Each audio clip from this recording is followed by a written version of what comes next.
Hello! Welcome to The Healing Artist. I'm your host, Frida, and friends, today I have such a treat for you. We are being joined by Jo Giese, and she is an author of several books, including the most recent bestseller, Never Sit If You Can Dance.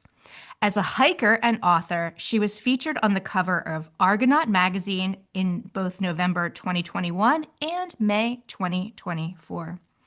She was honored as a local hero by Oboe's Hiking Shoe Company and is an award-winning radio journalist, author, teacher, community activist, and former TV reporter.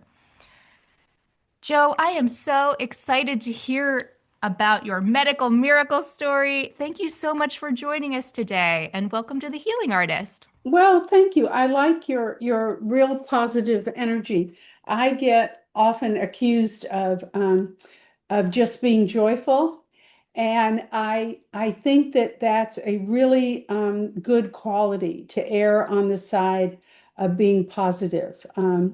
And you can look at all kinds of situations in all kinds of ways and carry real heavy baggage about it, or you can just find something about it that was positive and that you can move on from. And anyway, I like the message of what you're doing. Oh, wonderful. Yeah, thank you. Oh, and medical miracle and joy coming from those two things actually kind of go together because you've got to have some positivity to sort of move through, to transcend pain and suffering. Right. Would you like to share with us some of your story and your Sure. most recent work that your most recent authored work? Right.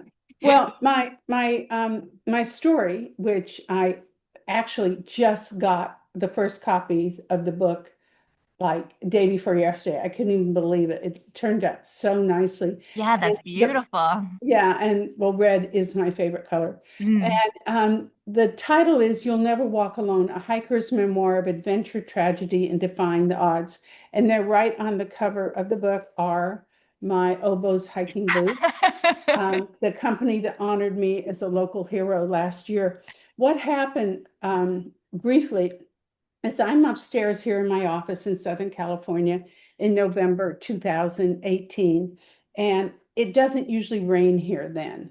And my friend is downstairs ringing the doorbell, and she's on the sidewalk, and I don't want her to get wet out there. So I jump up from my desk. I race down the two stairs, the two flights of stairs. I miss the bottom two steps, and Oh. I go flying horizontally. And I know at that moment that something really bad has happened. I don't know what it is, but my friend Lana, who's out there, my husband, they both come, they help me get up, they take me to Malibu urgent care. And the woman there, the doctor there says, she's like, is all white because they've taken an x-ray. And she says, I hate to tell you this, but you have a complete tear of your left Achilles. And by that point, I had my husband gotten me some crutches. I went in there on crutches, and then he rented this wheelchair, and I get out of there in a wheelchair. And but while I'm in there, I call an orthopedist. Now, this is the part of the story that's really tricky, and people should pay attention to, but everybody will do something better than what we did. And so I called this orthopedist who'd done a little tweaking on my knee once, right? Hmm. And I feel a little show-offy because there I am in the urgent care, and I had the, personal cell phone number of the orthopedist, and I'm calling him and he's answering. And I tell him what has happened. He said, sure, come in tomorrow morning, 8 o'clock. We'll take a look at that. And so I'm happy. Here's a doctor we know who we dealt with in the past, and we have a place to go, just in a few hours. So my husband wheels me in the next morning, and in the book, I call him Fred. That was not his name. Okay. And and he says, sure, I can do this. I did Achilles repair 20, 30 years ago. I can do this. Okay, he did one 20 or 30 years ago. Well, he did Achilles repair, he said 20, 30 years ago. Okay. But the point is, if any any medical person in front of you says, "Oh, you have a problem," and they say, "Oh, I did this 20, 30 years ago." If they did it, well, this is another way to think about it. Just say thank you very much and walk out and find someone who did it 20, 30 Minutes minutes ago. ago. Really. Okay, yeah. Really, really. So, my husband and I have to take a lot of responsibility for making a very bad decision very early on. Um, the doctor did the surgery. He botched the surgery. The area became infected. I ended up having 8 surgeries, and Oh. and basically, I have no left Achilles. It died. And when you see these like sometimes basketball stars like Kevin Durant, and he's had an Achilles injury.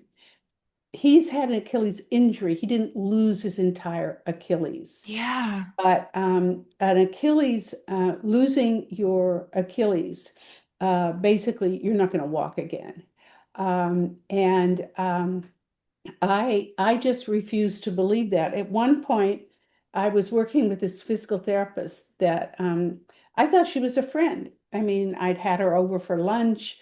Our mothers, we commiserated together because our mothers had died about the same time.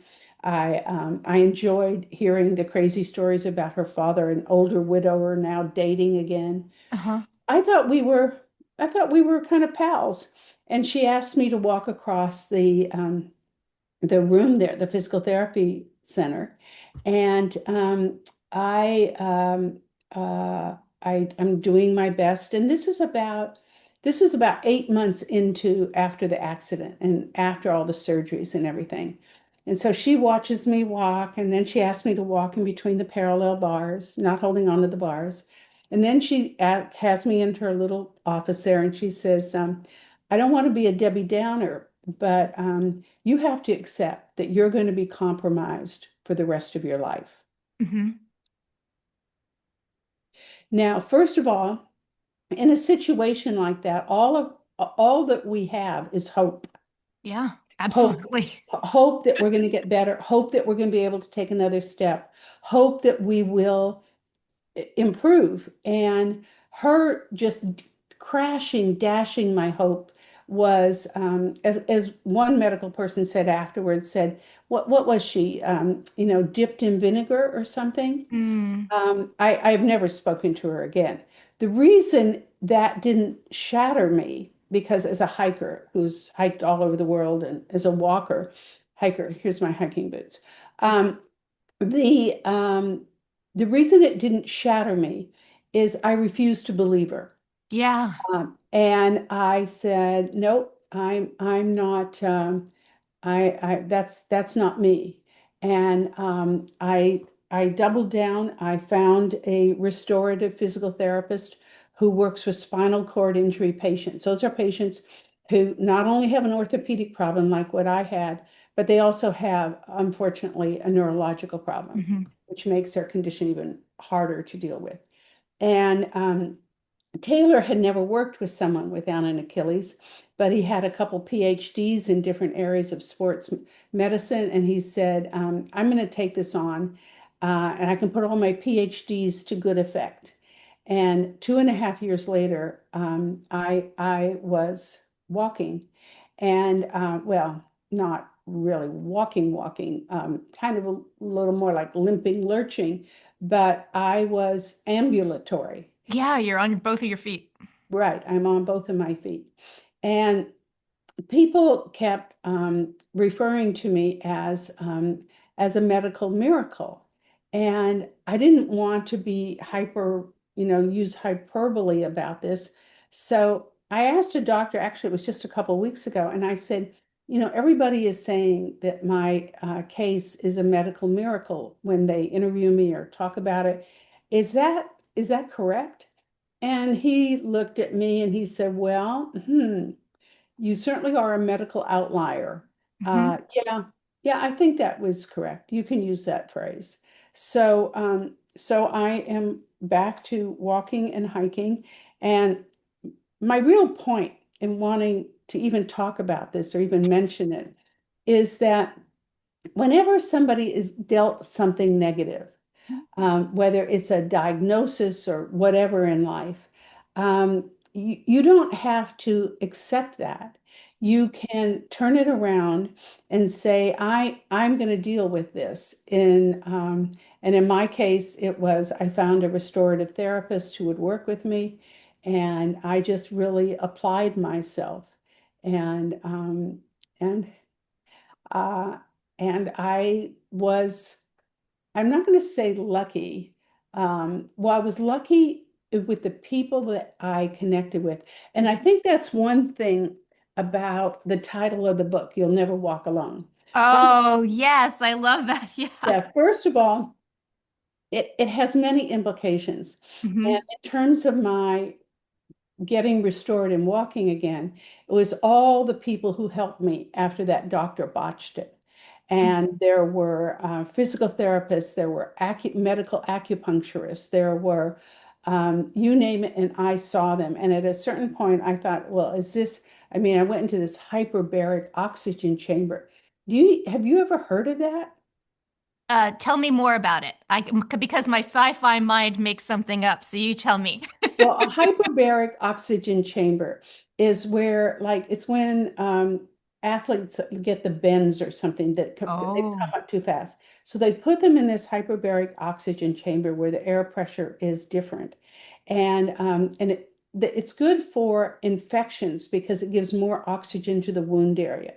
So, but in my case, I'm also claustrophobic. And they call it a glass coffin for hmm. good reason, because the one I selected was large enough for 8 people. I thought, well, if there's 8 of us in there, maybe I can make some hyperbaric oxygen friends. And maybe, who knows? Maybe it'll work. Who knows? But it was dreadful. It's a long cylinder. It's about 12 feet long or so. And there was room for, there's 4 benches. And since there were only 4 of us that day when I went in, each of us had a bench. And they close it and they lock it. And then they adjust the pressure inside. And you cannot get out for 2 hours. Okay. And I literally, the woman in the beginning, the nurse gave me a sedative to take. If I had known how awful it was going to be, I would have taken more. I would have said, give me the whole thing. And, um, and so there were a lot of moments like that where you try something. I'm pretty sure it didn't work at all in my case, but you keep trying something else. And eventually, I was able to put one foot after another. Yeah. For most of this journey, I was called Scooter Girl because I got around Yeah. on a knee scooter and I had a little dingling bell attached to the handlebar to make it kind of fun Yeah. because it wasn't fun. And and at one point in this medical journey, um, actually, it was the person who was out front ringing the doorbell. She said to me, because she knew how bad off I was, in between all these different operations. And so she said, well, do you think of yourself as an ex-walker, an ex-hiker? Mm. And I went, no, That never. never crossed your mind. Never crossed my mind. Never crossed Mm-hmm. my mind. Um, and I particularly have a fondness for hiking to waterfalls. Mm. And this is because I grew up in Seattle, and my parents, when I was very young, took me to Snoqualmie Falls. Mm-hmm. And it is one of the most beautiful waterfalls in the world. And just standing there at the edge of that waterfall and feeling that mist on you and the vibration, the tingling, and waterfalls became my fix.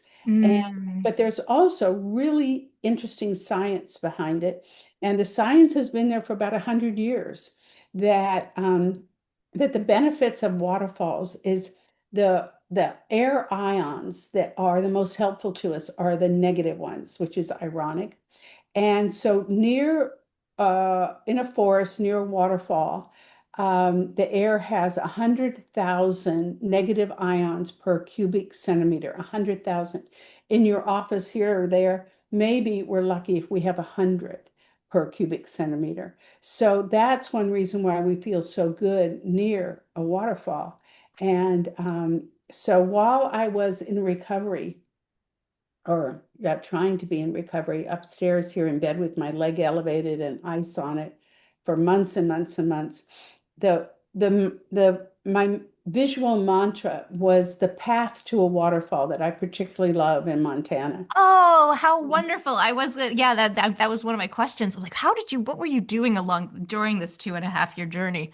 So you're Well, visualizing, you're walking to your waterfall here. and but the crazy thing, because I love waterfalls so much, and there's a reason, the waterfall effect.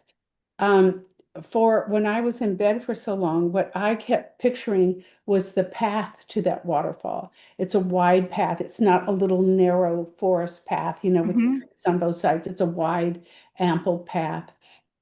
And so toward the end of the journey, that was my goal. My first goal, my husband and I also have a place in Montana, and um, uh, my journey, my thought was, I'm going to walk down, I'm going to put on my boots, and I'm going to get my hiking poles with the bear bells on them because it is Montana, and I'm going to walk down our driveway. And ordinarily, that would have been no, I mean, nothing. I mean, come on, Yes. walk down the driveway. And then at the end of the driveway, we live about a third of the way up a mountain, a real Hmm. mountain. And the at the end of our driveway is the dirt road that goes up to the top of the mountain. And usually, what I would do is I walk down the driveway and then I just sprint up the mountain. Well, not sprinting anymore. And that day, the goal was just to walk down the mountain after all of these surgeries, all of this, everything gone wrong. And I was able to do it. Oh, that's And amazing. I know, especially like this real, when this woman says you have to accept you'll be compromised for the rest of your life. And so then after I could do that, I told my husband I wanted to go to Highlight, which is a beautiful waterfall very close to Bozeman. Um, and and it has that entry path, which is the path I was thinking of when I was in bed all those months. And I get to that path and I'm sitting down on a mossy log. And so my husband circles around back and he says, what's going on? We can go back. We don't have to do the whole thing. It's a very short, it's like a stroll more than a hike. It's a mile and a half in and out. Mhm. And the treat, the bonus is the waterfall at the end. That's your payment. And no, I said, I can do it. I'm just going slowly. And and I did it. And then totally out of the blue, a couple years later, this was last year, uh, the oboes people who manufactures food, it's just perfect for me, isn't it? Red's my favorite Yeah. color. And so out of the blue, they contacted me and said that they were honoring me as a local hero. And it just so happens that Oboz is headquartered in Bozeman. Mm. And so I said, why? Why me? I mean, I wasn't asking to be flattered. I was really curious. And she said, because of your determination and grit, Grit, right? Hmm. And so then they send me out with one of their photographers to do some photography, and this was in April. And in April in Montana, you don't know if there's going to be snow on the hiking path, if there's going to be ice, rain. You don't know what you're going to encounter. Hmm. And that day, the conditions were particularly awful. Hmm. Um, at the top of the path, there was dirt. So I yelled back to the photographer and his assistant, "It's dirt, it's dry dirt. Come on, we're going to go, you know?" And because he was wondering if we should put on some yak tracks on the bottom Uh-huh. of the shoes I was wearing. And first of all, I wanted to wear the boots. I didn't want to wear the hiking shoes that you put the yak tracks on with the spikes, um, because I just thought the boots were more secure and stable. And after we get down the dry dirt part at the beginning, it's all ice, black ice. And I mean, it was really, really scary. But I made it, and I made it to the waterfall with them. And and he shot this wonderful shot. And as I'm standing there in the splashdown at this waterfall, I was thinking to myself, if only that woman who said you have to acceptably compromise for the rest of your life could see me now. Yeah. So, where I love your story. Where does this grit come from? When she said that to you, where did it hit you in your body that you were like, no, that's not my story? Like, what in you? Because a lot of people just say, okay, the medical professional told me this, and now I surrender to this next thing. What inside of you said no? And where was that? Well, that's a good question. And the thing to remember is that this is applicable in any situation, not just a left Achilles. This could be, a cardiac condition, a diabetic condition. It could be anything. Um, I don't know. Maybe it's just I have been. Maybe you could say I've been an adventurer since I was 5 years old. Um, I grew up in Seattle, and we lived within a block of Seward Park. Mhm. Now, Seward Park is one of the most beautiful parks in the world. Of course, when I was a little girl, I didn't know that it was designed by the Olmsted brothers who designed Central Park. I just knew this is really beautiful. Yeah. And what I would do as I would set off in my little lacy pinafore. I actually have one of them still here that my mother sewed for me. And I would set off in my pinafore. There was a sidewalk right in front of where we lived, right next to the lake. And I would go into Seward Park, and I would take a few pumps on the swing. And then my very favorite part was there was a walking path up into the middle of through the old growth forest up into the middle of the peninsula. And that's where I would love to go. And then I would come back, and, I was happy as could be. And there was a retired cop who lived next door to us. And at one point, he said to my mother, you might consider that that's not such a good thing to let her do by herself. And my mother said, well, she likes it. And so my mother was, the original non-helicopter parent, and Joanne, the little Joanne, the non-helicopter kid. And Hmm.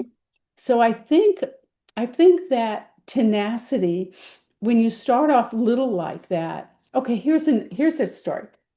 My father had his own company in Seattle, and they were fixing some turbines on a dam north of Seattle near the Skagit River. And he needed to be flown in to the river. There's no way to drive in there. Mm. And he asked a bunch of people, and they said, no, it's too dangerous to land there. We're not.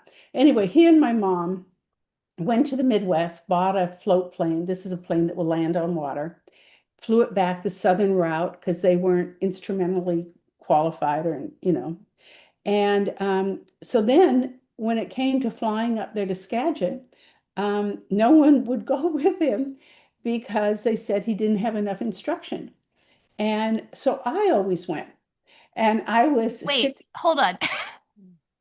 Yeah, Your dad needed to fly into a part of the river that was inaccessible any other way. So he went and bought a float plane and flew it back to the place.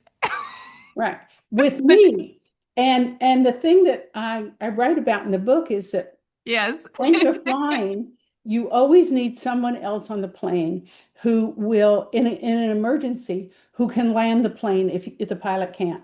And Yes. so what he had was a 6-year-old me.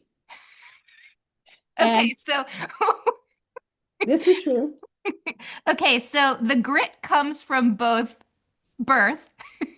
I think so. I told a therapist about this once, and I wondered if I made this up. I told her that once my father and I were flying over the Cascades, or alongside the Cascades, and the windshield blew out.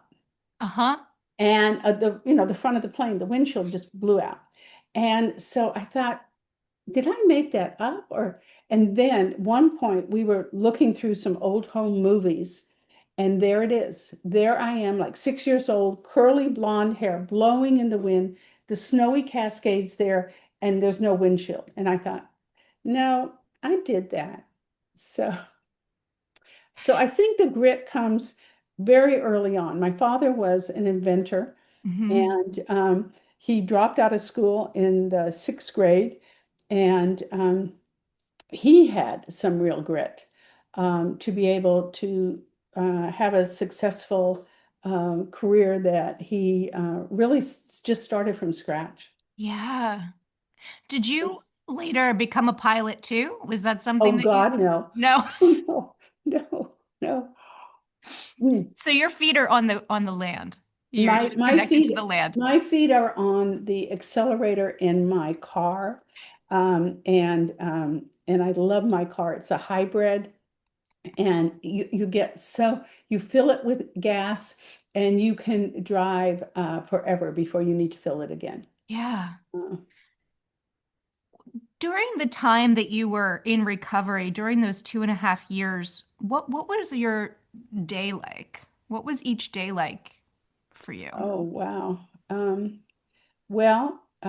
One thing that helped immeasurably during the recovery was all the friends who stopped in. Mm. Um, Neighbors who would bring many of them are all memorable, but in particular, a Persian friend she would make the most beautiful Persian food, these big pots of rice and this wonderful Persian chicken stew to go with it, and all this stuff. And at one point in the saffron rice, oh my God. And so at one point, her husband Bosie says that he would like some of that. And she says, no, no, no, I'm taking this all to Joe. And so the friends who dropped everything to stop in and cheer me up, spend time with me, and I know during this process, I read somewhere that the only thing that has real meaning is presence. Mm, yes. People showing up. And I know it's awkward because, like, at one point before one of the surgeries, I was in the hospital for 6 days, and all I could do was chew on ice cubes. Mhm. And so, people showing up in the hospital during that time to keep me company before the surgery, um, I can understand they wonder, well, how long do I stay? What do I say? I don't want to pity her too much. What could I bring? And it's like they don't teach hospital 101 what to do. I'll tell you one thing that was really extraordinary, and I don't think this happens very often to many people, but boy, this was before one of the surgeries, and a very good friend sent the tenor from her temple. Mm. And usually in this temple, this big temple, his voice fills the entire temple. Instead, he sat next to me in the hospital, in my hospital room, holding my hand and sang to me. And his voice filled my room, the hallway. It was an extraordinary moment. And before he started singing, he said, think of yourself as golden light. And Mm. as he sang, I was filled with this feeling of golden light. Now, before that, I'd been scared, I'd been nervous. That surgery was probably the fourth one. I'd been fifth, and I was really upset. And then he started singing, and I just went, oh.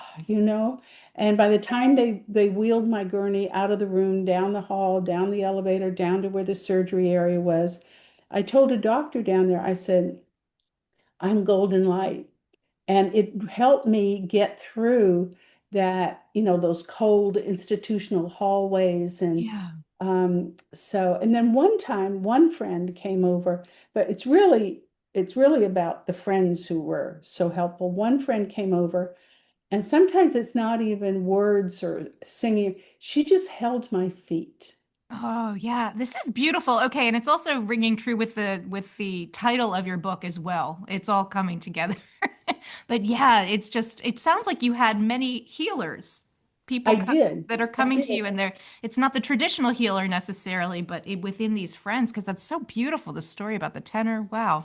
Right. And one neighbor came by with a whole baking dish of roasted chicken, and she also had a cake too.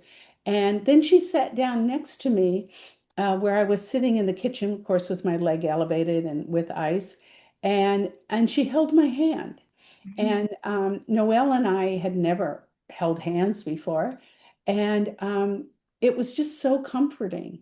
Um, so it was what really pulled me through, and I'm sure help pulls others through in a situation that's this grim, is that the friends who show up, who Yeah.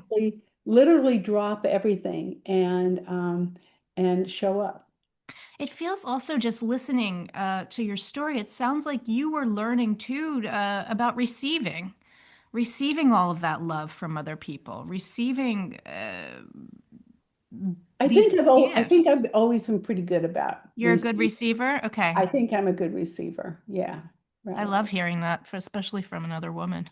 right. No, I think. We usually are the givers. Yeah, no, I think I can do both ways with that. That's great. Yeah. Right. So Yeah. Presence receiving. So tell us, where can we get your book? I know that we're going to have a waiting list attached to the show notes. But when does your book come out? When does it get released my to the my world? book is coming out in February the 8th. Oh, And fantastic. right. And we wanted to do it then because hiking is a springtime activities in so many parts of the country. And so February, just springing into spring. And and I just actually went on Amazon because when I got my first copy, I thought, oh, it exists. And so I went on Amazon to see if it was there, and it is there. And Amazon says February the 8th. So I'm pretty excited about it. Fantastic. And then folks can also reserve that now, and then it'll Oh, just yeah. show up when Yeah. it's time. Yeah. They can pre-order. Yeah. If you were going to give someone a piece of, I don't know if advice is the right word, but someone who is in the struggle right now of having a change, a medical change in their life, what kind of advice would you give them? If you had, not advice, what I kind of know. I know. hopeful words?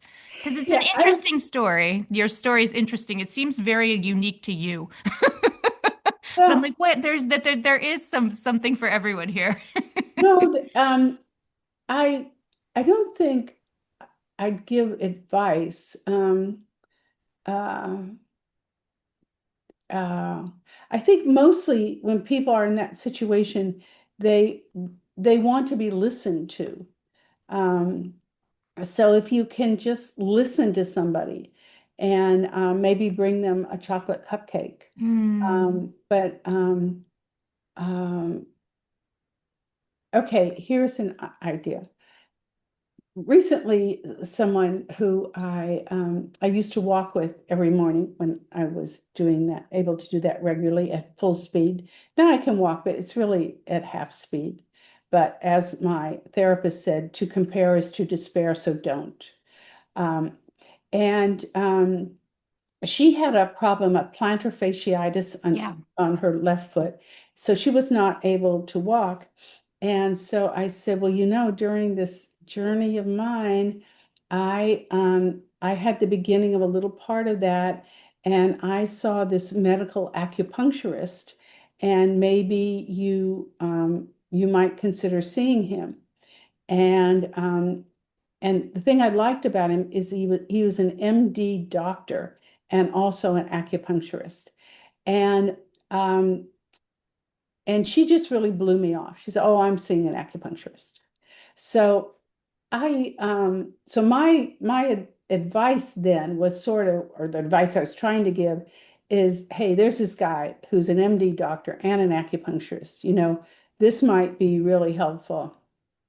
But she'd already made a decision and she didn't, so uh, giving advice is maybe you give advice by the role modeling you do. Yeah. Yeah, There's wisdom in that. yeah, I think so. Yeah. Yeah. Be the advice you would give, I you love know. that. Ooh, I Yeah, love that. right, right, And then you're modeling it, and now you've written a book and you're sharing your journey right, with it. So then right. people can take from that what they will. Yeah, I hope so. Uh, Yeah. so. Thank you, Joe. What a wonderful conversation. Well, thank you. I enjoyed it too, and I love that you have such a big free smile, and you use it so often. I like Yeah. I like faces that smile easily. It is such a gift. When I first started the podcast, I didn't know that I was going to have guests. I didn't know I was going to chat with other people. And it has been my true joy to meet other beautiful souls all over the world and hear their stories and just receive them and learn from them. And what a gift. I didn't see Oh, it coming. So it's always just such an incredible pleasure. well, Yeah. thank you. It's been lovely talking with you this morning. Yes. Joe, I wanted to tell you that I love you. Oh, God well, thank you. God, Universe Source loves you, and I hope that you have a wonderful day.